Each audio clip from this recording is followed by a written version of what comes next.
यह कहानी आप देख रहे हैं PSJMD पर। यह कहानी आज से तकरीबन 20 साल पहले राजस्थान के गांव की है, जहां पर विक्रम नाम का forest officer jeep driver Ram Singh के साथ घटित हुई घटना है।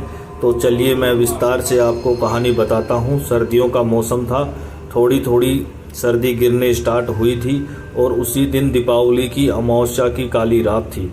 वह अपने किसी रिश्तेदार के घर दीपावली पार्टी में जाकर आ रहे थे। रात का तकरीबन 12 से 1 बजे का टाइम था। थोड़ी थोड़ी बारिश भी शुरू हो गई थी। उस कच्चे और पथरीले रास्ते से गाड़ी धीरे धीरे गुजर रही थी। तभी फॉरेस्ट ऑफिसर विक्रम ने कहा, रास्ता धुंधला है, दिखाई कम दे रहा होगा, आराम से गाड़ी चलाओ। राम सिंह बोलता है, साहब चिंता मत करो आप, मैं आराम से चलता हूँ। अभी उन दोनों ने उस रास्ते पर चलते हुए थोड़ा ही वक्त हुआ था कि तभी रोड के ऊपर वह दोनों ने एक काली बिल्ली को देखते हैं जो रास्ते में खड़े होकर जोर जोर से चिल्ला रही थी। यह देखकर राम सिंह ने हॉर्न बजाया पर वह नहीं हटी। तब गाड़ी को ब्रेक लगाया। ब्रेक लगाकर जैसे ही गाड़ी रोकी ही थी कि तभी वह बिल्ली एकदम से राम सिंह के ऊपर हमला कर देती है। अचानक से हुए हमले से दोनों हड़बड़ा जाते हैं और कैसे जैसे बिल्ली से पीछा छुड़ाते हैं और आगे की ओर चलने लगते हैं। यह इस घटना को सामान्य घटना ही समझ रहे थे। तभी तकरीबन 500 मीटर ही गाड़ी आगे बढ़ी होगी तो वह दोनों देखते हैं कि एक औरत रास्ते के बीचों बीच खड़ी हुई दिखाई देती है। उस औरत का आधा शरीर औरत जैसा है और गर्दन से ऊपर वह किसी जानवर की तरह दिखाई देती है। उसकी लाल लाल बड़ी आंखें चमक रही थी और जीभ उसकी बाहर आ रही थी। मुंह ऐसे लग रहा था जैसे आग निकल रही हो। यह सब नज़ारा देखकर उन दोनों के हलक सूख गया और पूरा शरीर कांपने लग गया था। डर के मारे दोनों का बुरा हाल था, मानो तो काटो तो खून नहीं। विक्रम ने राम सिंह को बोला, राम सिंह जरा हॉर्न मारो। राम सिंह ने हॉर्न बजाया पर वह रास्ते से नहीं हटी और रास्ता इतना ही सकड़ा था कि साइड से भी गाड़ी नहीं निकाल सकते थे।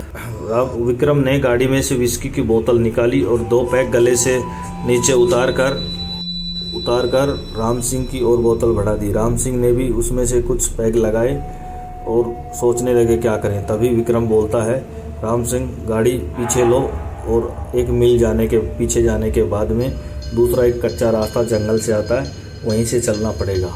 यह सुनकर राम सिंह ने गाड़ी को बैक गियर में डाला और धीरे धीरे करके गाड़ी को पीछे लेना शुरू कर दिया। तकरीबन 1 मील पीछे जाने के बाद वह रास्ता दिखाई देता है जो जंगल की तरफ जा रहा था।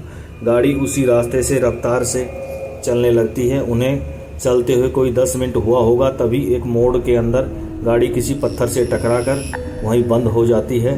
तब तक बारिश की बूंदें भी थोड़ी तेज हो जाती हैं और मौसम ठंडा होने की वजह से उन्हें ठंड लग रही थी।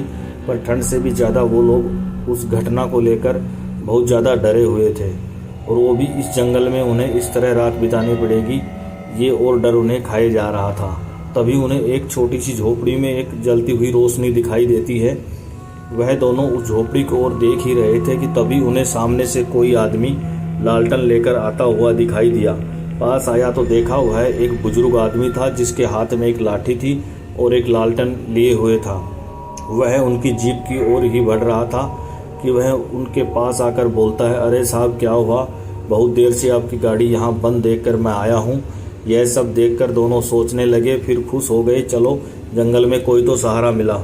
तब वह बुजुर्ग बोला, अरे साहब मेरा यहाँ पास में वो घर है, उसमें आप रात को खाना खाकर आराम से सो, सुबह आप मिस्त्री को बुलाकर गाड़ी सही कराकर चले जाना। उसकी बात सुनकर विक्रम ने राम सिंह की ओर देखा तो राम सिंह ने इशारों में हाँ में सर हिलाते हुए कि चलो चलते हैं। तब वो दोनों उस बुजुर्ग के साथ धीरे धीरे उसके पीछे उसके घर की ओर चलने लगे। जीप को उन लोगों ने वहीं पे छोड़ दिया।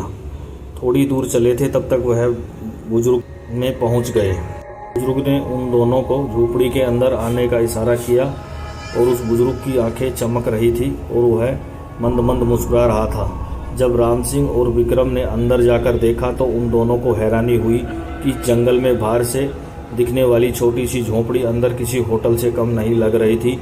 वहाँ पूर्व दिशा के अंदर एक अलाव जल रहा था और लिए सोफा लगे हुए थे।